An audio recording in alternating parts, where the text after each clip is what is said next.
ఇటు గొప్ప అవకాశం ఇచ్చిన దేవునికి స్తుతులు చెల్లిస్తున్నానండి.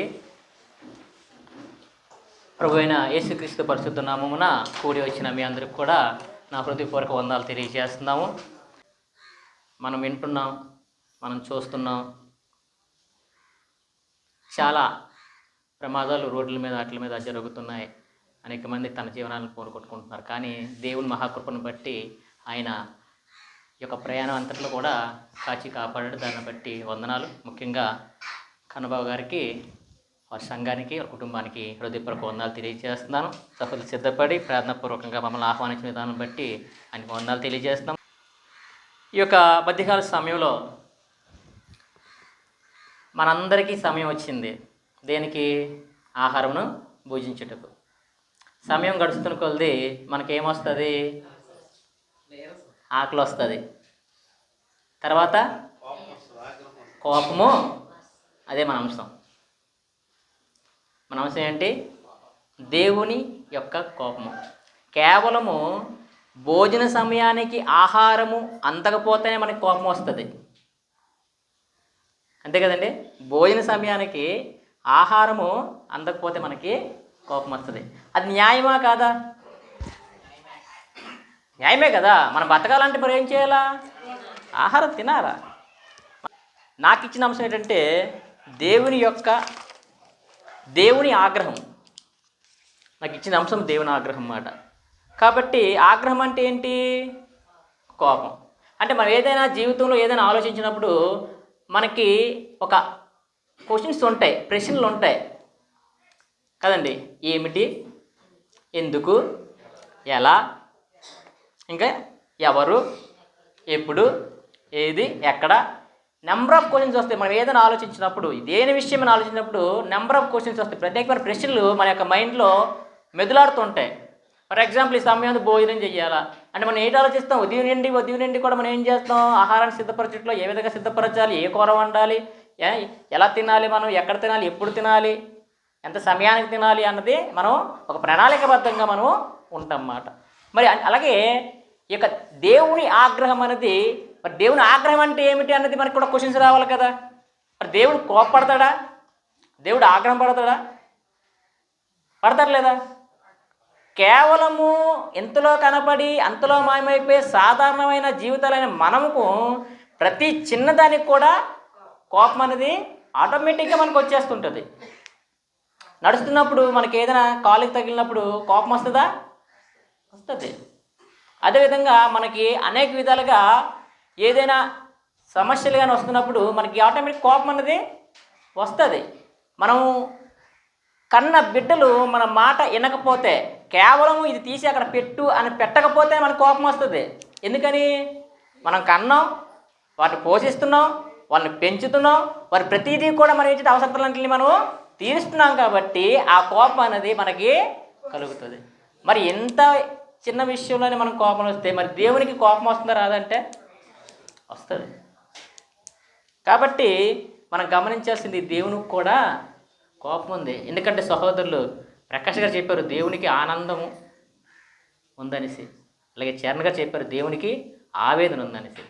మరి దేవుని కోపం ఉంటే మరి ఇన్ని లక్షణాలు ఉన్నప్పుడు దేవునికి కోపం కూడా ఉంటుంది. ఫీలింగ్స్ ఉంటాయి. మానవునికి ఎలాగైతే ఫీలింగ్స్ ఉంటాయో దేవునికి కూడా ఫీలింగ్స్ అన్నవి ఉంటాయి. మరి ఆ ఫీలింగ్స్ని ఏ విధంగా మనం తెలుసుకోవాలి? బిడ్డలు తల్లిదండ్రులు కోపపడకుండా ఉండడానికి వాళ్ళు ఏం ప్రయత్నిస్తారంటే, తల్లిదండ్రులు ఏ విధంగా చెప్తే నడుచుకుంటే వాళ్ళు కోపపడరు. తల్లిదండ్రులు ఏ విధంగా చెప్తే వాళ్ళు కోపపడరు. స్కూల్లో టీచర్స్కి కోపపడకుండా ఉండాలంటే పిల్లలు ఏం చేయాలి? టీచర్ చెప్పినది హోంవర్క్స్ కానీ, వాళ్ళు చదివింది కానీ, ఎగ్జామ్స్లో కానీ అన్నింటిలో కూడా ఏం చేయాలా? వారికి ఇష్టంగా ఉండేటట్లుగా వారు చెప్పింది చేసేటట్లు ఉండాలి. అప్పుడు కోపం అనేది టీచర్స్కి రాదు. ఒక కంపెనీలో పనిచేసినప్పుడు ఎలా ఉంటుంది? ఆ కంపెనీలో పనిచేసిన వాడు, ఆ ఉద్యోగ నిమిత్తం ఉన్నవాడు ఏం చేయాలంటే కంపెనీ చెప్పిన విధంగా వాళ్ళు నడవాలి. నడకపోతే ఏం చేస్తుంది? కంపెనీకి, ఆ పై అధికారులకి కోపం అనేది సహజంగానే వస్తుంది అన్నమాట.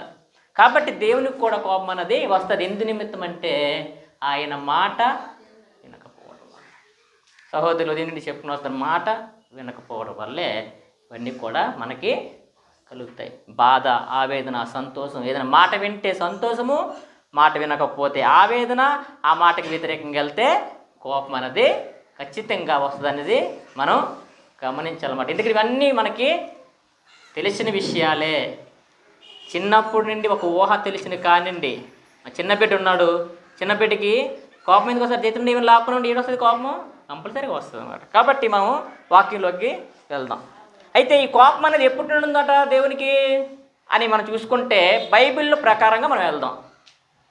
అంటే బైబిల్లో ఒక 3 కాలాలుగా తీసుకుంటే పితరుల కాలము, ధర్మశాస్త్ర కాలము, అలాగే క్రైస్తవ కాలం అనేది 3 కాలాల్లో కూడా దేవుడు ఏ విధంగా కోపపడ్డాడు, అసలు ఎందుకు కోపపడ్డాడు, అసలు కోపడాల్సిన అవసరం ఏమొచ్చింది దేవునికి అన్నది అంశాలని మనము ఈ యొక్క మధ్యకాల సమయంలో మీరందరూ కూడా వినాలనేసి అంటే మన కోపాన్ని ఆపుకొని దేవుడు ఎందుకు కోపడుతున్నాడని తెలుసుకొని మనము ముందుకి కొనసాగుదాం.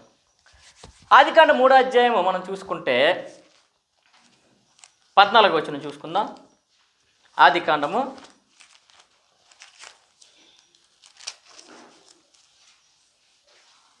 అందుకు దేవుడైన యెహోవా సర్పముతో, నీవు దీన్ని చేసినందుకు పశువులన్నిటిలోను భూజంతువులన్నిటిలోను నీవు శపించబడిన దానివై నీవు కడుపుతో ప్రాకుచు నీవు బ్రతుకు దినములన్నీ మన్ను తిందువు. మరియు నీకును స్త్రీని నీ సంతానమునకును స్త్రీ సంతానమునకును వైరము కలుగు చేసేదను. అది నిన్ను తల మీద కొట్టును, నీవు దాని మడం మీద కొట్టుదు అని చెప్పాను. ఆయన స్త్రీతో, నీ ప్రయాసము నీ గర్భవేదన నేను మిక్కిలి హెచ్చించెదను. నీ ప్రయాసము నీ గర్భవేదనను నేను మిక్కిలి. ఒక్క నిమిషం బ్రదరు. చూడండి 14వ వచనంలో మనం చూసుకుంటే, అందుకు దేవుడిని యెహోవా సర్పంతో నీవు దీన్ని చేసినందుకు పశువులన్నింటిలోనూ భూజంతువులన్నింటిలోనూ నీవు శపించబడిన దానివై అని శపించడమాట. అంటే దేవుని కోపము సర్వ సృష్టికి మానవాళికి శాపము. దేవుని కోపం అంట సర్వ సృష్టికి మానవాళికి కూడా శాపం. అది మన కోపం వస్తే ఏం చేస్తాం? పిల్లల్ని కొడతాం. ఎందుకు? వారికి శిక్ష పడాలి. శిక్ష పడతానే వారు దారిలో పడతాను. మరి దేవుడు మనల్ని శిక్షలో పెట్టాలంటే దేవుని కోపము పితరుల కాలం చూస్తున్నాం, దేవుని కోపము శాపం మనకి. కాబట్టి అక్కడ చెప్తున్నాడు అక్కడ ఏం జరిగింది అని ముందుకు వెళ్తే మనం అక్కడ దేవుడు సమస్త సృష్టిని సృష్టించాడు. మనకు కావలసిన ప్రతీది, ఈ యొక్క భూమిని, ఆకాశాన్ని, సముద్రాల్ని, సమస్త జాతుల వృక్షాలని, సముద్ర చేపల్ని, ఈ యొక్క భూ జంతువుల్ని అన్నిటినీ సృష్టించాడు. అన్నిటినీ సృష్టించిన తర్వాత, అన్ని ఏర్పాటు చేసిన తర్వాత మానవుణ్ణి తన స్వశాస్త్రంతో నిర్మించడం జరిగింది మాట. నిర్మించి ఆ యొక్క నాసికారంధ్రంలో జీవవాయువుగా మన పోలిక చొప్పున నరులను సృజిస్తాం. సృజించి చక్కగా ఒక ఏదోను తోటలో ఆదాము గారిని అక్కడ ఉంచడం జరిగిందన్నమాట. తర్వాత తనకి సహకారం లేకపోవడం వల్ల ఒక సహకారిని అవ్వని తీసుకొచ్చి దేవుడు ఏర్పాటు చేయడం జరిగింది. మరి ఇద్దరూ అక్కడ తిని ఆనందించి సంతోషించి ఉండడానికి అనేకమైన సృష్టిని అంతటిని కూడా అక్కడ ఏర్పాటు చేయడం, తినడానికి, తిరగడానికి, తాగడానికి ప్రతిదీ కూడా అక్కడ ఏర్పాటు చేయడం అనేది జరిగింది. కానీ ఒకే ఒక మెలుకు అన్నది అక్కడ పెట్టాడు అన్నమాట. అంటే అక్కడ ఒక వృక్షాన్ని అక్కడ దేవుడు నిలిచాడు. ఎందుకనంటే ఇంత చేసిన నేను, ఈ మానవుడికి నేను నా మాట వింటాడా లేదా? అక్కడికి చూసుకోండి.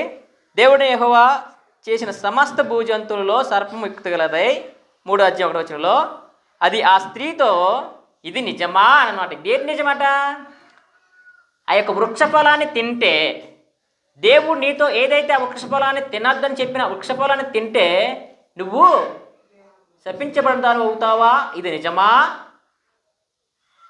పక్కింటోళ్ళు అలాగట కదా, ఆ ఊళ్ళో కూడా ఇలాగట కదా అని మన చెవులో వచ్చి ఊతుంటారు. అంటే ఇలాగట్ట కదా అంటే అక్కడ క్వశ్చన్ మార్క్. అక్కడ మనం చెప్పుకున్న క్వశ్చన్ మార్క్ అక్కడ. అవునా, అలా జరిగిందా, ఎలా జరిగింది, ఎందుకు జరిగింది అని అక్కడ అపవాది ఏం చేస్తున్నట్టు సర్పరూపంలో వచ్చి అవ్వని క్వశ్చన్ అనేది జరిగింది అన్నమాట. కాబట్టి ఇది నిజమనగానే ఈ తోట చెట్లలో దేని ఫలంనైనా మీరు తినకూడదని దేవుడు చెప్పినా అని అడిగిన క్వశ్చన్. అందుకు స్త్రీ, ఈ తోట చెట్టు ఫలములు మేము తినవచ్చును, అయితే తోట మధ్య ఉన్న చెట్టు ఫలము తిని కూర్చి దేవుడు మీరు చావకున్నట్లు వాటిని తినకూడదని అనమాట. ఏం చెప్పాడు? ఆ ఫలం మీరు తింటే మీరు చనిపోతారు, మీరు శపింపడతారనేసి అక్కడ దేవుడు చెప్తే, అక్కడ అపవాది వచ్చి స్త్రీతో ఇది నిజమనగానే స్త్రీ ఆలోచన అనేది మారిపోయి ఆ ఫలాన్ని తిని ఏం జరిగింది? దేవుని యొక్క మాటనే దాటిపోయింది, శాపానికి గురైంది. సర్పము శాపానికి గురైంది, అవ్వ శాపానికి గురైంది, అలాగే ఆదాము కూడా శాపానికి గురైంది. అంటే దేవుని మాట వినలేదు, అవ్వ వినలేదు, ఆదాము వినలేదు. కాబట్టి దేవుని కోపము, దేవుని ఆగ్రహము శాపముగా మారిందన్నమాట. కాబట్టి మనం 4వ అధ్యాయం 11 12 వచనంలో ఆదికాండంలో మనం చూస్తే అది 23 24 కూడా చూడండి. అప్పుడు దేవుడని యెహోవా, ఇదిగో మంచి చెడ్డలను ఎరిగినట్లు ఆదాము మనలో ఒకవంటి వాడే ఉన్నాడు. ఎందుకంటే మనకి దేవుడు చెప్పిన మాట వినకపోవడం వల్ల అది జరిగిందనేసి మనం చూస్తున్నాం అన్నమాట. 23 వచనంలో ఉంది, దేవుడని యెహోవా అతడు ఏ నేల నుండి తీయబడినో దాన్ని సేద్యపరచుటకు ఏదైనా తోటల నుండి అతని పంపివేశాడు. చక్కగా ఏదైనా తోటలో ఉంచిన వ్యక్తిని దేవుడు ఆ కోపంతో ఆయన శపించి ఆయన్ని బయటికి తోలివేయడం అనేది జరిగింది. ఇంట్లో గొడవ అవుతున్నప్పుడు ఏం చేస్తుంటాం? పిల్లల్ని కొద్ది వయసు వచ్చి, నువ్వు ఇంటి నుండి గెట్ అవుట్, నువ్వు వెళ్ళిపో, మా ఇంట్లో ఉండకు, ఎందుకంటే నువ్వు మేము చెప్పినట్టు వినట్లేదు. కాబట్టి మనం ఎలాగైతే మన ఇంటి నుండి వెళ్ళిపోమంటామో, దేవుడు కూడా ఆ ఏదైనా తోట నుండి ఆదాముని అవ్వని కూడా తోలివేసేసాడు అన్నమాట. చక్కగా ఉన్న జీవితాన్ని దేవుని యొక్క మాట వినకపోవడంలో ఆ శాపాన్ని గ్రహించి బయటికి తెలియజేయమాట. 24 చూడండి, అప్పుడు ఆయన ఆదాము వెళ్ళగొట్టి ఏదైనా తోటను తూర్పు దగ్గర మళ్ళీ వచ్చేస్తారేమో అని భయపడి అక్కడ చూడండి, అంటే ఆ యొక్క మనస్తత్వం మారిపోయింది. దేవుని చెప్పిన మాట వినకంటనా ఆ యొక్క ఫలాన్ని తిన్న మనస్తత్వం వచ్చింది కాబట్టి తిరిగి ఆ యొక్క జీవ ఫలాన్ని తినేసి మళ్ళీ వచ్చి తింటాడనే భావంతో దేవుడు ఏం చేశాడంటే అక్కడ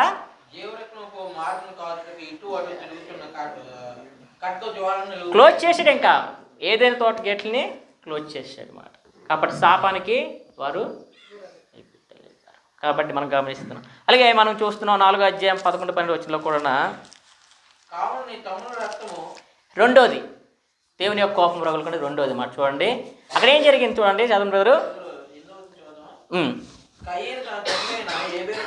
ఆదాముకి అవ్వకి బిడ్డలు పుట్టారు. కయ్యను హేబేలు 2 కుమారులు. కయ్యను పొలం పనులు, అలాగే హేబేలు అన్నది గొర్రెలు కాపుకరం. కాబట్టి సమయానికి దేవునికి అర్పించుటకు వారిద్దరూ కూడా ఇరువు కూడా తెచ్చిన అర్పణలోని హేబేలు అర్పణ దేవుడు రక్ష పెట్టడం ద్వారా, దాన్ని స్వీకరించడం ద్వారా కయ్యూనికి కోపము వచ్చింది. ఏంటి? నువ్వు తెచ్చింది తీసుకోకపోయినా కోపమే, అవతల వాడిది తీసుకున్నా కోపమే, అంతే కదా. మనస్తత్వం అలాగే మన అందరి మనస్తత్వాలు అలాంటివే, దీనికి ఎవరు కూడా అతిథ్యం కాదు. కాబట్టి హేబేలు యొక్క ఆ యొక్క అర్పణ లక్ష్య పెట్టడం ద్వారా కయ్యను కోపపడి ఏం చేసాడంటే, చదవండి బ్రదరు. కయ్యను తన తమ్ముడైన హేబేలుతో మాట్లాడాను.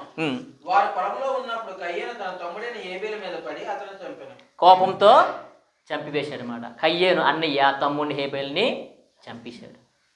యెహోవా నీ తమ్ముడైన హేబేలు ఎక్కడున్నాడని కయ్యను అడుగా, అతడు నేను ఎరుగును, నా తమ్ముడు నేను కావలి వాడినా అని.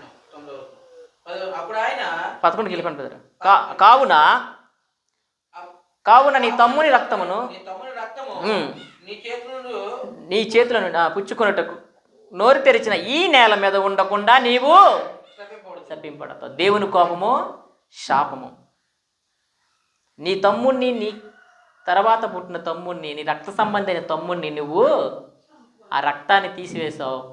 రక్తమే ప్రాణము. ఆ రక్తం అట భూమి నుండి కాబట్టి దేవుని యొక్క కోపము, ఆగ్రహము, శాపము. ఈ ఆగ్రహాన్ని ఎందుకు అంటే దేవుని యొక్క మాట వినకపోవడం వల్ల. కాబట్టి చెప్తున్నారు 11 వచ్చిన, కావున నీ తమ్ముని రక్తం నీ చేతుల నుండి పుచ్చుకున్నట్టుకు నోరు తెరిచిన ఈ నేల మీద ఉండకుండా నీవు తప్పించబడినావు. అంటే ఈ నేల మీద ఉండకుండా అంటే ఆయనకి కూడా మరణము రాయిస్తాయి అన్నమాట. కాబట్టి 12వ వచనంలో నీవు నేలను సేద్యపరిచినప్పుడు అది తన సారమును ఇక మీద నీకు ఇదు. నువ్వు వ్యవసాయం చేసుకున్న వాడివి, చక్కని వ్యవసాయంతో అనేకమైన పంటలు పండించేవాడివి, ఆ పంటలతో నువ్వు తృప్తి పొందేవాడివి, ఆహారాన్ని సంపాదించుకున్న ఆహారంతో మంచి బలాన్ని సంపాదించుకునేవాడివి, చక్కగా సుఖంగా ఉండేవాడివి. కానీ ఇప్పుడు నేను శపిస్తున్నాను, నేను ఆ భూమిలో నీకు పంట అన్నది మొలవదు, ఆహారం అన్నది దొరకదు.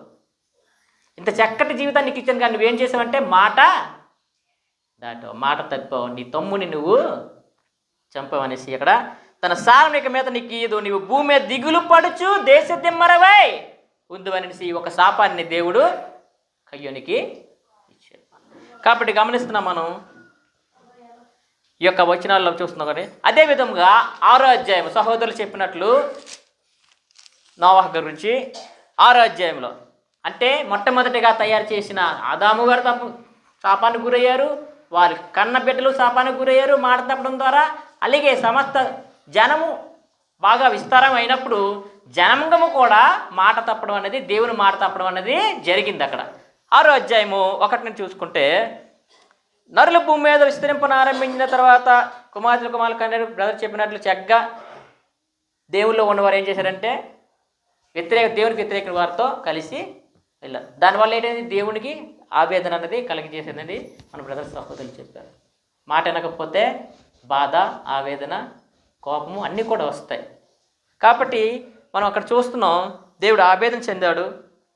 భూమి మీద ఎప్పుడు కూడా నరులు ఎప్పుడు కూడా నేను సృష్టిని కండి ఇప్పుడు ప్రజెంట్ ఈ ఆరోగ్యంలో ఉన్న మానవుల వరకు కూడా వీళ్ళు ఇంకా ఆ చెడుతనంలోనే నా మాట తప్పుతూ నా మాట వినకుండా తిరుగుతున్నారు అనేసి బాధపడుతూ అక్కడ మనం చూస్తే అప్పుడు యెహోవా నేను సృజించిన నరులతో కూడా జంతువులను, పురుగులను, ఆకాశ పక్షులను భూమి మీద ఉండకుండా తుడిచివేయదును.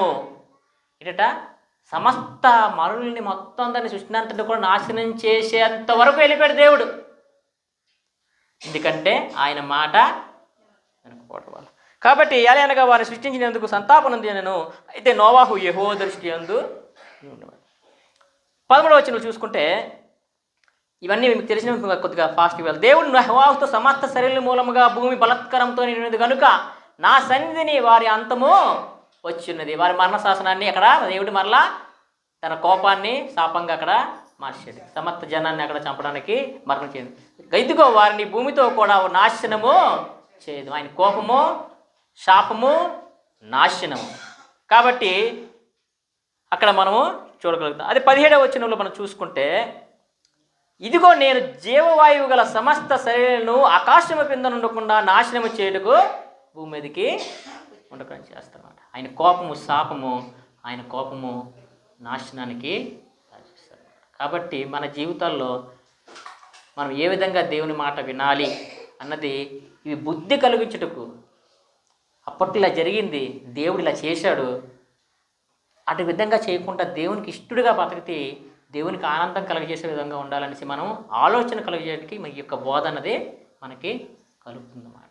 కాబట్టి మనం చూసుకో. అలాగే 11వ అధ్యాయం ఆదికాండం 11వ అధ్యాయంలో మనం చూసుకుంటే 8వ వచనం చూస్తే అలాగే యెహోవా అక్కడి నుండి భూమి అందంతటా వారిని చెదరగొట్టెను కనుక వారు ఆ పట్టణంలో ఏం చేశారు? నోవాహు గారి కుటుంబం బతికి రక్షణ పొంది కిందకు వచ్చారు, విస్తరింప జరిగింది. అయినా సరే వారి యొక్క ఆలోచన అనేది మారలేదు. దేవుని యొక్క ఆలోచన ఏంటి?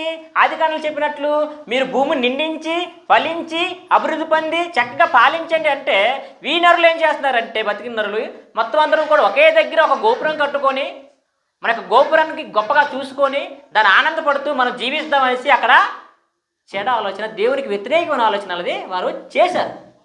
అంటే దేవుని మాట మళ్ళీ కూడా వీరు ఇప్పటికీ మనం తప్పుతున్నాం. వాళ్ళు కాదు, వాళ్ళ గురించి చెప్పుకుంటున్నామంటే అప్పుడు చేశాడు కాబట్టి దేవుడు శిక్షించాడు, మనం అలా చేయకుండా ఉండడానికి ఇది.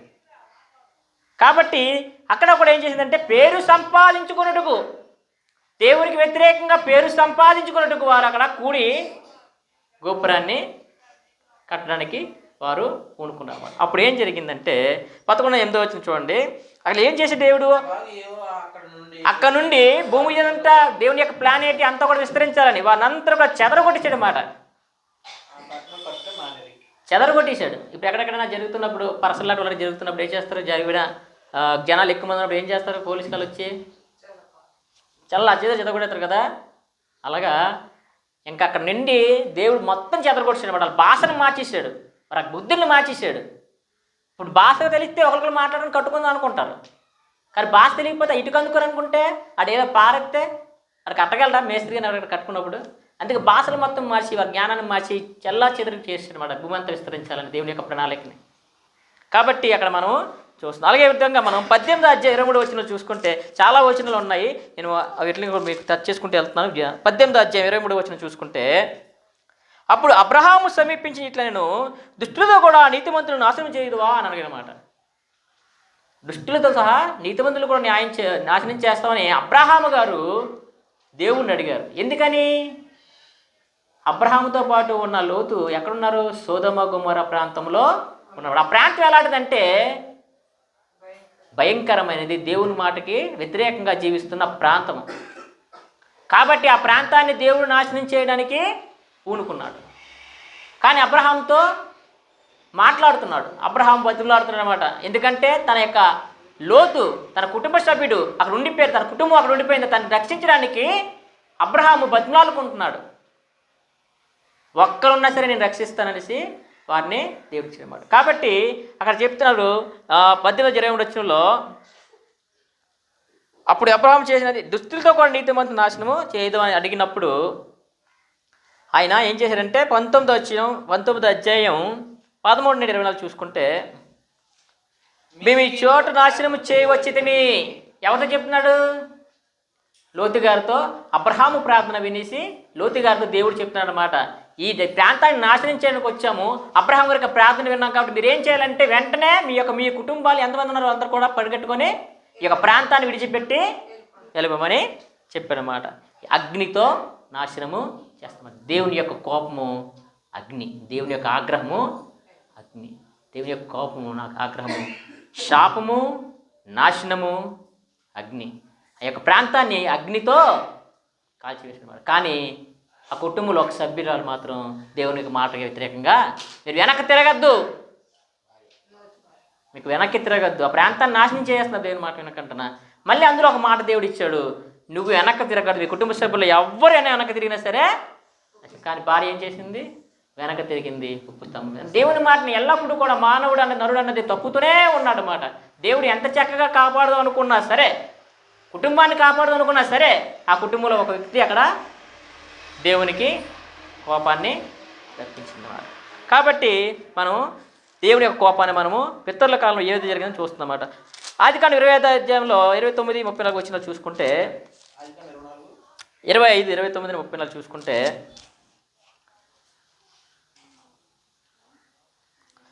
ఒకనాడు యాకోబు కలగూర వండుకొని చుండగా ఏశావు అలసిన వాడే.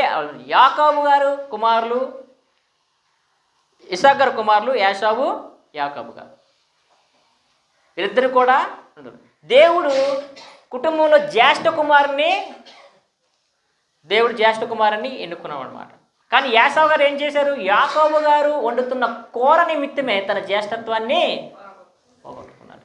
దేవుని యొక్క కోపాన్ని యాశావు గారు చూశారు. ఎలా చూశారంటే తన ఆశీర్వాదాలన్నింటినీ కూడా యాకోబు గారికి, తమ్ముడికి ఇచ్చేశారు. తన జనాంగాన్ని మార్చేశాడు. కేవలము కూర కోసము దేవుని యొక్క ఆగ్రహము మన జీవితాన్ని చిన్నాభిన్నం చేసేస్తాయి. ఎటు వెళ్తాం ఎటు వెళ్ళిపోతాం తెలియదు, యాశావు గారిలాగా. కాబట్టి దేవుని యొక్క ఆగ్రహానికి మనము గురి కాకుండా మన జీవితాలని చూసుకుంటూ ఉండాలన్నమాట. 27వ అధ్యాయం 39-49 వచనాల్లో, 29-30-40 వచనాల్లో చూసుకుంటే,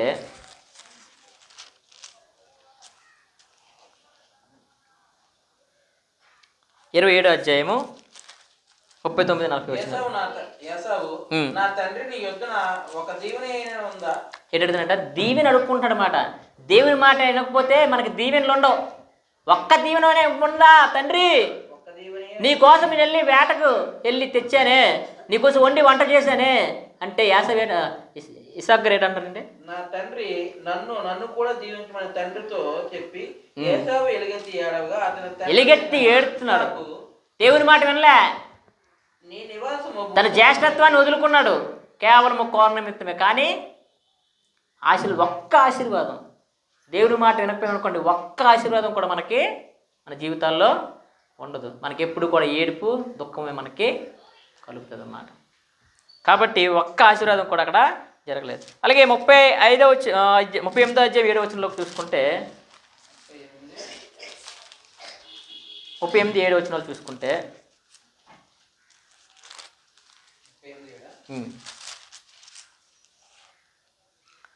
యూదా జ్యేష్ఠ కుమారుడైన ఏరు యెహోవా దృష్టికి చెడ్డవాడు కనుక.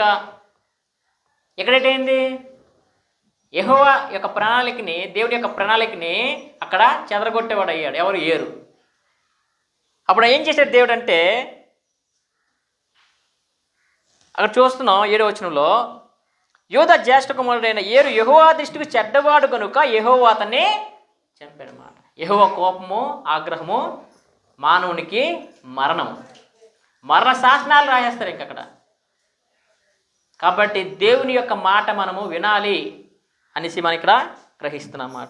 అలాగే నిర్గమకాండం 5వ అధ్యాయం 2వ వచనంలో కూడా మనం చూసుకుంటే ఐగుప్తు దేశకు సంబంధించిన రాజు ఫరో, ఆయన ఏమంటున్నారు చూడండి.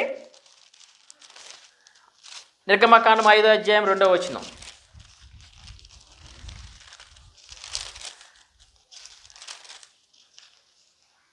ఫరో, నేను అతని మాట విని ఇశ్రాయేలుని పోనిచ్చుటకు యెహోవా ఎవడు? మీ ఇంట్లో భర్తని పేరు పెట్టి పిలిస్తే మీరు ఊరుకుంటారండి? మీ ఇంటి యజమానిని పేరు పెట్టి పిలిస్తే ఊరుకుంటారా? ఎవడు గీడు అంటే ఊరుకుంటారా? ఏమైనా వ్యతిరేక మాటలు ఊరుకుంటారా?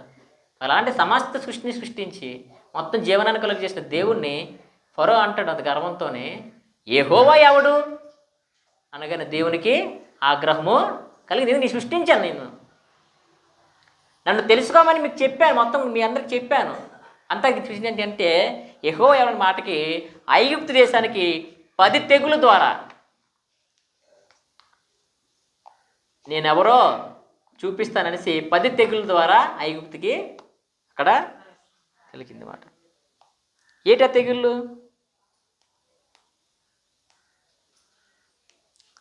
చూడండి తెగుళ్ళు ఏటున్నాయి మనకి, 10 తెగుళ్ళను. సమస్త ఐగుప్తు దేశానికి ఏవైతే దేవతా రూపంలో పూజిస్తున్న వాటి ద్వారానే వారికి నాశనము, బాధ అన్నీ కూడా కలుగు చేశాడు దేవుడు. ఎవరు అనే మాటకి దేవుడు నేనెవరో అని చూపించాడు మాట 10 తెగుల ద్వారా. అంటే దేవుని యొక్క కోపము ఒక రాజ్యాన్ని, ఒక జనాంగాన్ని నాశనం చేసే విధంగా ఉంటుంది అన్నమాట. ఎలాగంటే చాలా 10 రకాలుగా బాధ పెట్టాడు ఐగుప్తు దేశాన్ని. పురుగులతోని, మిడతలతోని, అన్నిటితో కూడా అక్కడ మనకి కనిపిస్తుంటుంది అన్నమాట. వడగండ్లు, ఇవన్నీ కూడా మనకి అక్కడ దేవుడు ఆ యొక్క నిర్గమాకాండం మొత్తం కూడా ఆ 10 తెగులతో అక్కడ మనకి చూపిస్తుంది అన్నమాట. రక్తము, కప్పలు, పేలు, ఈగలు, పశువుల మరణం, పొక్కులు, వడగండ్లు, మిడతలు, చీకటి, ఆఖరికి ఐగుప్తు దేశంలో ప్రతి ఇంట్లో కూడా ఐగుప్తు యొక్క కుటుంబ జ్యేష్ఠపుత్రుని మరణానికి అప్పచెప్పాడు అన్నమాట. కాబట్టి దేవుని యొక్క కోపం ఒక రాజ్యాన్ని, ఒక దేశాన్ని, ఒక ప్రాంతాన్ని అన్నింటినీ కూడా ఆగ్రహానికి గురి చేస్తుందనేసి మనం గమనిస్తాం. ఇది పితరుల కాలంలో జరిగిన దేవుని యొక్క ఆగ్రహం, కోపం, ఆయన చూపించిన కోపం. ఇప్పుడు ధర్మశాస్త్ర యుగంలో దేవుడు ఏ విధంగా కోపం చూపించాడనేది కొన్ని నిమిషాలు మనము తెలుసుకుందాం. నిర్గమకాండము 20వ అధ్యాయము 2వ వచనం చూసుకుందాం. మరి ధర్మశాస్త్రం అంటే దేవుడు ఇచ్చిన 10 ఆజ్ఞలను బట్టి మనకి అక్కడ ధర్మశాస్త్రం అన్నది కనబడుతుంది అన్నమాట. 10 ఆజ్ఞలు మనకి అందరికీ తెలిసిన విషయాలే. నీ దేవుడైన యెహోవాను నేనే, అలాగే నేను తప్ప వేరొక దేవుడు నీకు ఉండకూడదు, నీ దేవుడిని యెహోవా నామమును వ్యర్థంగా వచింపకూడదు, విశ్రాంతి దినమున పరిశుద్ధముగా ఆచరించి జ్ఞాపకం ఉంచుకొనుము, నీ దేవుడిని యెహోవానికి అనుగ్రహించిన దేశంలో నువ్వు దీర్ఘాయుష్మంతుడు ఉన్నట్లు తండ్రిని తల్లిని సన్మానించుము, నరహత్య చేయకూడదు, విభజించకూడదు, దొంగలీయకూడదు, నీ పొరుగు వారి మీద అబద్ధ సాక్ష్యము పలకకూడదు, నీ పొరుగువాని ఏదైనా సరే నువ్వు ఆశించకూడదు అనేసి దేవుని యొక్క 10 ఆజ్ఞలు మనకి ధర్మశాస్త్ర యుగంలో ఇవ్వడం అనేది జరిగిందన్నమాట. మరి అలాంటి దాన్ని 20 అధ్యాయం 11 చూసుకుంటే ముఖ్యమైనది 6 దినములలో ఏ పనియు 6 దినములు యెహోవా ఆకాశమును భూమియు సముద్రము వాటిని సమస్తమును సృష్టించి 7వ దినమున విశ్రమించును. అందుచేత యెహోవా విశ్రాంతి దినమును ఆశీర్వదించును, దాన్ని పరిశుద్ధపరచననేసి మనకు అక్కడ కనబడుచున్నదన్నమాట.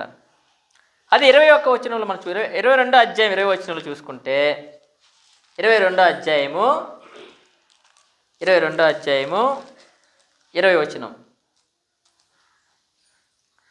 యెహోవాకు మాత్రమే గాక వేరొక దేవునికి బలి అర్పించేవాడు శాపగ్రస్తుడు. ఎవరేంటండి? దేవునికి తప్ప వేరే దేవుని అనుకుని ఎవరైతే ఉంటారో వాళ్ళు ఏం చేస్తారట? అర్పించేవాడు శాపగ్రస్తుడిగా మనకి అక్కడ దేవుడు తెలియజేస్తున్నాడు అనమాట. 23 అధ్యాయం 1 వచనంలో చూస్తే 23 అధ్యాయం 1 వచనంలో లేని వార్తని పుట్టింపకూడదు, అన్యాయపు సాక్ష్యమును పలకొకటగా దుష్టునితో నీవు కలియకూడదు. లేని వార్తను పుట్టింపకూడదు. ఇవన్నీ మీ మదిలో పెట్టుకోండి, చివరిన ఇవన్నీ కూడా మీకు ఉపయోగపడే ఉంటాయి. అదే 32 అధ్యాయం 1 వచనంలో అక్కడ ఏం జరిగిందంటే మోషే గారు కొండ మీదకి దేవుని పిలిచారనేసి 10 ఆజ్ఞల్ని చెక్కడానికి అక్కడ వెళ్ళాడు. అప్పుడు అహరోను ఇశ్రాయేలు ప్రజలు ఏం చేశారు? దూడని చేశారన్నమాట. 32 అధ్యాయం 1 వచనం చూసుకుంటే మోషే కొండ దిగకుండా తరువు చేయట ప్రజలు చూసినప్పుడు ఆ ప్రజలు అహరోను వద్దకు కూడి వచ్చి, లెమ్ము, మా ముందున నడుచుటకు ఒక దేవత మా కొరకు చేయము, ఐగుప్తుల నుండి మమ్మల్ని రప్పించిన ఆ మోషే అనువాడు ఏమాయనో మాకు తెలియదని అతనితో చెప్పిరి. ఏటట అంటే సమయం అవుతుంది, అర్థం చేసుకోండి. సమయము కొండ మీదకి వెళ్ళిపోయాడు మోషే, దేవుడు పిలిచాడేసి. కిందన వీళ్ళున్నారు, వీళ్ళందరూ చూడలేదా దేవుడు నడిపించిన తీరుని? వీళ్ళందరూ అనుభవించలేదా దేవుడు నడిపించిన తీరుని? సముద్రాన్ని 2 పాయలుగా చేసి మధ్యలో నడిపించిన దేవుడు చూసావు? మోషే ముందుని నడిపించి ఫరోతో దేవుని ద్వారా అనేక అద్భుత కార్యాలు చేసిన మోషేని నువ్వు చూడలేదా? చూసావు? నీకు దాహం అనిపిస్తే దాహము, ఆహారం కలిపితే ఆహారాన్ని ఇప్పించిన దేవుణ్ణి, మోషేతో ఇప్పించిన దేవుణ్ణి మీరు చూశారు, అనుభవించారు. ఇప్పుడు మీరు ఏంటంటున్నారు? సమయం అయిపోయింది. ఏటట? మోసే ఏమైనా మాకు తెలియదు. ఇటట 32 వచనంలో తడువు చేయుట. ఇటట మోషే కొండ దిగకుండా తడువు చేయుట ప్రజలు చూసినప్పుడు అంటే ఆగలేకపోయారు. ఆ ప్రజలు అహరోనుకు కూడి వచ్చి, లెమ్ము, నువ్వు లెగు, ఏటన్నారు? మా ముందు నడిచేటకు ఒక దేవతను మా కొరకు చేయము. ఇంతవరకు నీ ముందు నడిచిన దేవుణ్ణి మర్చిపోయావు, నీ నాయకుడిని మర్చిపోయావు. ఇప్పుడు మళ్ళీ నీకు ఎవరు కావాల్సి వచ్చిందట? సమయం అయిపోతుందట. ఐగుప్తులను మమ్మల్ని రప్పించిన మోషే అనేవాడు ఏమాయనో మాకు తెలియదని అతనితో చెప్పి, వాళ్ళు అందరికీ లేదు, నీ సొంత అన్న ఆయనకు నోరుగా నేను ఉండమన్నాడు. దేవుని యొక్క ప్రతి దాంట్లోనూ ఉన్నారు. మరి అహరోను గారికి ఏమైంది? ఆయన వీళ్ళు ఏమి చేసేస్తారనో భయపడిపోయి, అయితే రండి అనేసి ఒక బంగారు తోడని చేసి దాన్ని ఎటన్నా చూడండి, ఇదిగో మీ ఓ ఇశ్రాయేలురా 4వ అధ్యాయం, ఐగుప్తు దేశం నుండి రప్పించిన నీ దేవుడు ఇదే అనిరి. దేనిట? నువ్వు తయారు చేసి హస్తాలతో తయారు చేసుకున్న ఈ యొక్క విగ్రహము, నీ చెవులకి, ముక్కులకి, కాళ్ళకి, చేతులకి ఉన్న ఈ యొక్క బంగారంతో తయారు చేసిన విగ్రహము నిన్ను రప్పించిందట. మరి నువ్వు ఐగుప్తు నుండి తెచ్చుకొని అప్పుడు దాకా ఈ యొక్క ఆభరణాలు నీ యొక్క సముద్రాన్ని 2 పాయలుగా చేయలేదే, నీ దాహాన్ని తీర్చలేదే, నీకు ఆహారాన్ని ఇవ్వలేదే. మరి ఈ యొక్క అజ్ఞానంతో దేవుని యొక్క మాటని విడిచి వీరు వేరే దాన్ని చేసుకొని అన్నమాట, ఇదిగో నీ దేవుడు. కాబట్టి వాళ్ళు దూరం చేసుకున్నారు. 11వ వచనం చూసుకుంటే మోషే తన దేవుడైన యెహోవాను బ్రతిమాలుకొని బతిలాడుతున్నాడు. ఎందుకంటే అంత జనాంగాన్ని దేవుడు కాపాడి ఈ యొక్క ప్రణాళిక తీసుకొస్తున్నప్పుడు దేవుని కోపం కలుగుతుంది. నీ ఇంట్లో పుట్టిన కొడుకు పక్కవారిని కానీ ఎవరినైనా కానీ, తండ్రి అని కానీ తల్లి కానీ అమ్మ అని ఉంటే ఊరుకుంటారు మీరు ఎవరైనా? మన అందరం కూడా ఊరుకుంటారా? ఒకవేళ నువ్వు ఊరుకున్న మీ ఆయన ఊరుకోడు, ఒకవేళ నిన్ను గురించి అడిగితే మీ ఆయన నువ్వు ఊరుకోవు. మోషే గారు బతిమలాడుకుంటున్నారు అక్కడ.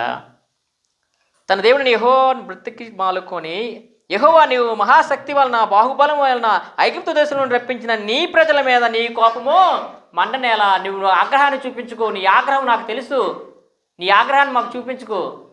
మోషే గారికి తెలుసు, ఆ జ్ఞానం ఉంది.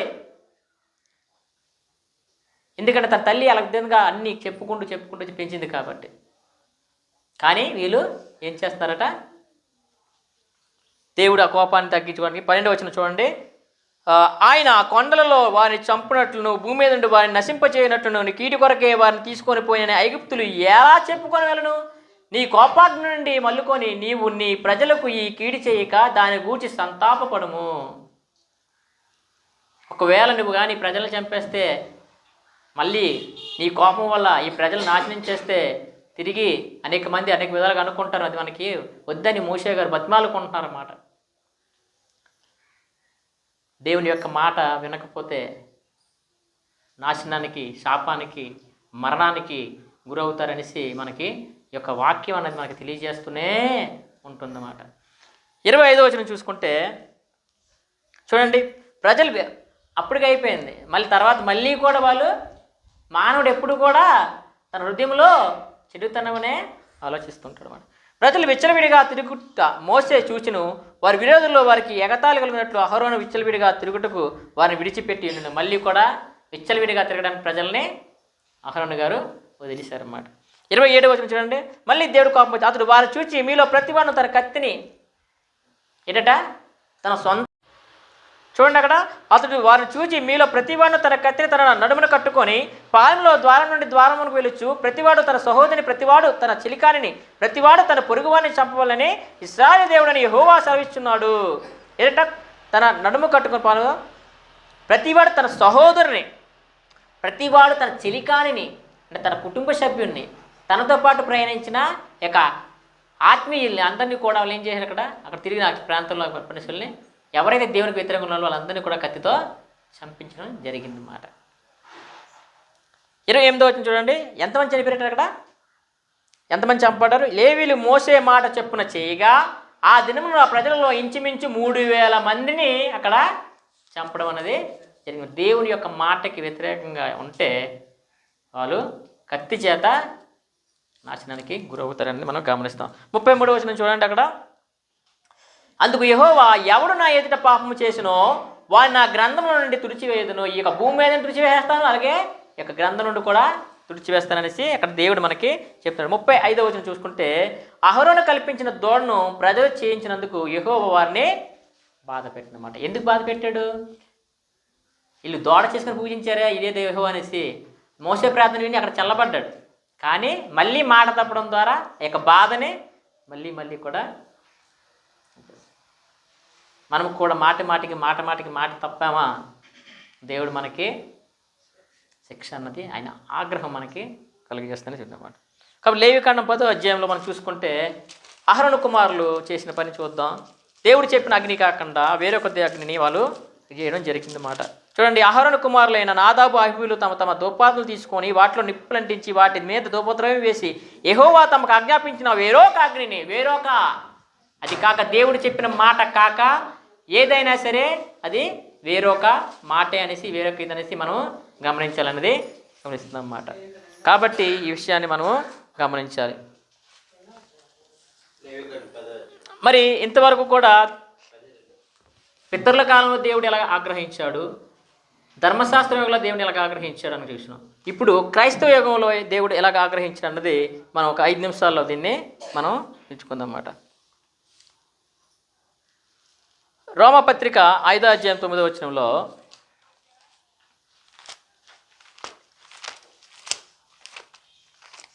రోమపత్రిక 5వ అధ్యాయం 9వ వచనంలో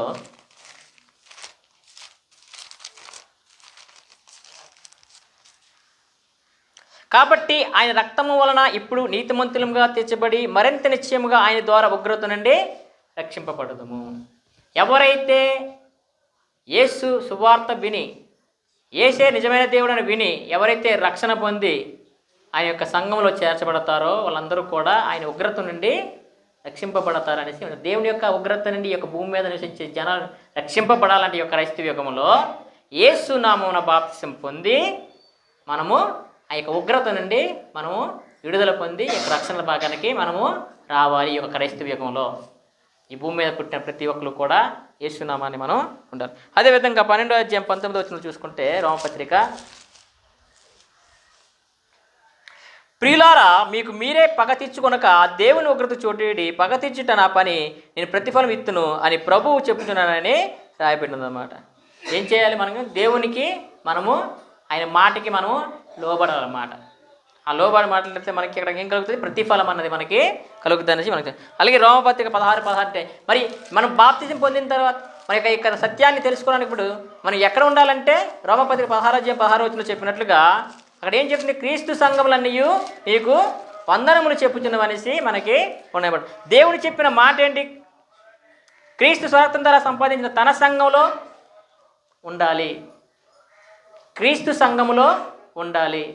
అన్నది రాబోయే క్రీస్తు సంఘములన్నీ మీకు వందనములు చెప్పుచున్నవనేసి దేవుడు వాక్యం ద్వారా మనకు చెప్తున్నాడు. కానీ ఆ మాట వినకుండా మనము ఏం చేస్తున్నాం? చాలామంది ఏం చేస్తున్నారు? ఎవరైతే నమ్మి విశ్వసించే సత్యాన్ని గ్రహించి క్రీస్తు సంఘంలో ఉంటారో వారందరూ కూడా రక్షింపబడతారు. ఎవరైతే వ్యతిరేకమైన దేవునికి మాటకు వ్యతిరేకమైన క్రీస్తు సంఘము కాక వేరే సంఘంలో ఎవరున్నా సరే ఇప్పుడు దాకా చెప్పుకున్న యొక్క నాశనం కానీ, యొక్క శాపం కానీ, యొక్క కోపం కానీ, ఆగ్రహం కానీ, యొక్క మరణం కానీ ప్రతిదీ కూడా ఉంటుందనేసి మనం గ్రహించాలన్నది మీకు తెలియజేస్తున్నాను అన్నమాట. ప్రకటన గ్రంథంలో రాసినట్లుగా 12:17 ప్రకటన గ్రంథం 12:17 రాసిన విధంగా 17 12:17 దేవుని ఆజ్ఞను గైకొనుచు యేసుని గురించి సాక్ష్యం ఇచ్చుచు ఉన్నవారైనా ఆమె సంతానంలో శేషించిన వారితో యుద్ధం చేయుటకై బయలువెళ్ళి సముద్ర తీరంలో నిలిచాను. ఏం జరిగింది అక్కడ? మనకి ఈ యొక్క పాయింట్లోకి వెళ్ళిపోద్ది డైరెక్ట్గా. ఏదైతే నరకాన్ని ఏర్పాటు చేశాడు దేవుడు, సాతానికి ఏర్పాటు చేశాడు, ఎవరైతే ఈ యొక్క భూమి మీద నిలిచిన నరులు ఆ ఆజ్ఞలకి వ్యతిరేకంగా జీవిస్తారో వారు కూడా నరకానికి తోయబడతారనేసి మనము అక్కడ అర్థం చేసుకునే విధంగా మనకి 16:9 కూడా ప్రకటన గ్రంథము 16:9 కూడా కాగా మనుషులు తీవ్రమైన వేడిమితో కాలిపోయి ఎలాగుంటుందట? వేడిమితో కాలిపోయి ఈ తెగుల మీద అధికారం గల దేవుడి నామమును దూషించరు కానీ ఆయన మహిమను పరిచినట్లు వారు మారు మనసు పొందినవారు కాదు. ఎవరైతే మారు మనసు లేదో, మేము యేసుక్రీస్తు వారిని నమ్ముతున్నామండి కానీ వేరే యొక్క సంఘానికి మేము వెళ్తున్నామండి, మేము యేసుక్రీస్తుని నమ్ముతున్నామండి కానీ దేవుని యొక్క మాటను మేము వినవేంటంటే మనకి ఈ యొక్క మారు మనసు లేని జీవితం మనకి ఉంటుందనేసి యొక్క గ్రహించాల్సిందిగా మనకు వచ్చిందన్నమాట. అలాగే 16:15 కూడా 16:15 హెబ్రీ భాషలో హర్మెగ్దుని చోటుకు వారిని పోగు చేసింది. ఇదిగో నేను దొంగ వలె వచ్చుచున్నాను. ఏం చెప్తారు? 2వ రాకడ విషయంలో ఆయన దొంగ, ఇంటికి ఎవరైనా దొంగ చెప్పొస్తాడంటే రాడు. ఎలాగైతే దొంగ విధంగా వస్తాడో చెప్పా చేయకుండా యేసుక్రీస్తు ప్రభువు 2వ రాకడ అన్నది ఖచ్చితంగా అదే విధంగా. ఎవరైతే మారు మనసు లేక ఈ యొక్క సత్యాన్ని గ్రహించలేక ఉన్నారో వాళ్ళందరూ కూడా ఏటవుతారు చూడండి. అక్కడ వచ్చే తన దిగంబరుగాను సంచరించినందుకు జనులు తన దిశములకు చూడతారు అని మొదలుకొని ఉండి తన వస్త్రమును కాపాడుకుని వాడు ధన్యుడు. ఎవరైతే ఈ సత్యాన్ని గ్రహించే సత్యంలో ఉంటాడో వారు ధన్యులు. కాబట్టి గమనించాలి. మనం చూస్తున్నాం సామెతలు 24:16 కూడా మనకి అయిపోయింది. 2 నిమిషాలు. 24వ అధ్యాయం సామెతలు 24:16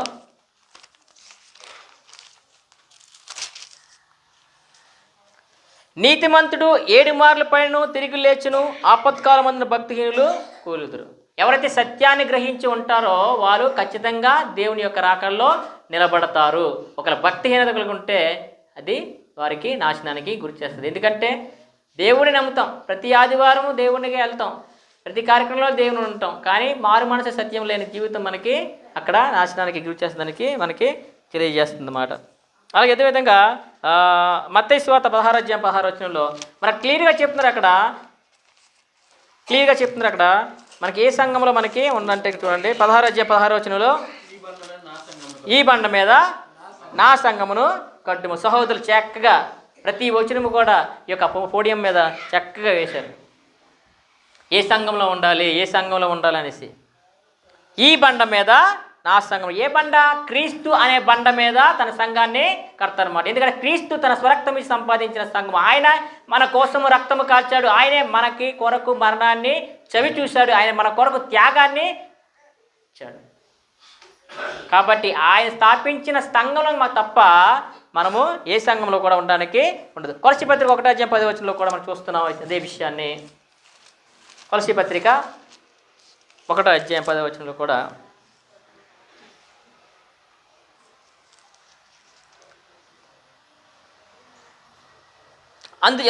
అందుచేత ఈ సంగతి వినినాటి నుండి మేమును మీ నిమిత్తము ప్రార్థన చేయదు అనేది మనకి. ఈ సంఘంలో ఉండడానికి, ఈ క్రీస్తు సంఘంలో ఉండడానికి మేమందరం కూడా మీకోసం మేము ప్రార్థన అన్నది చేస్తామనేసి మనం ఎవరైతే సత్యం లేదో వాళ్ళ కోసం మనము చేయాలి. ఎందుకంటే 1 తిమోతి 3:15 రాసిన విధంగా మనం చూసినప్పుడు విశ్వాసము ద్వారా క్రీస్తు యేసునందుంచవలసిన విశ్వాసము ద్వారా రక్షణార్థమైన జ్ఞానము మీకు కలిగించుటకు శక్తి కలగ పరిశుద్ధ లేఖనములు బాల్యం నుండి నీ వెరుగుదువు గనుక నీవు నేర్చుకున్న రూఢిని తెలుసుకున్న ఏది వల్ల నేర్చుకుంటావో ఆ సంగతి తెలుసుకుని వాటి యందు నిలకడగా ఉండాలనేసి, మనకు జ్ఞానము దేవుడు దయచేయాలనేసి, అందులో నిలకడగా ఉండాలనేసి దేవుని యొక్క ముఖ్యమైన ఉద్దేశము అది అనేసి మనకి ఈ యొక్క ఉద్యోగాల సమయంలో దేవుడు మనకు కలుగజేసిన ఈ యొక్క వాక్యాన్ని బట్టి దేవుని స్తుతులు చెల్లిస్తూ అవకాశం ఇచ్చిన ఈ యొక్క బాగువలస క్రీస్తు సంఘం అలాగే సువార్థకులకి సంఘానికి వందనాలు తెలియజేస్తూ కూడిన ఎంతవరకు ఓపిక మీ అందరికి కూడా వందనాలు. దేవుని మాట వినాలి, దేవుని మాటకి మనము తల వంచాలి. అప్పుడే ఆ యొక్క ఆగ్రహం నుండి, ఆ యొక్క నరకం నుండి మనము ఆ సత్యాన్ని మనం గ్రహించాలి, వాక్యాన్ని చదవాలి. ఆ యొక్క ఏవైతే దేవుడు కలుగు చేసిన ఆ యొక్క నిబంధనల్ని, ఏవైతే ఆ యొక్క ప్రతి విషయంలో కూడా దేవుని యొక్క వాక్యాన్ని మనము చవి చూసుకుంటూ ముందుకెళ్ళి ఆయన యొక్క ఉగ్రతని మనం బయటపడడానికి మనందరం కూడా ప్రయత్నం అన్నది మనం బ్రతుకున్న దినములన్నీ కూడా చేయడానికి ప్రయత్నించాలని కోరుకుంటూ అందరికీ వందనాలు తెలియజేస్తున్నాం.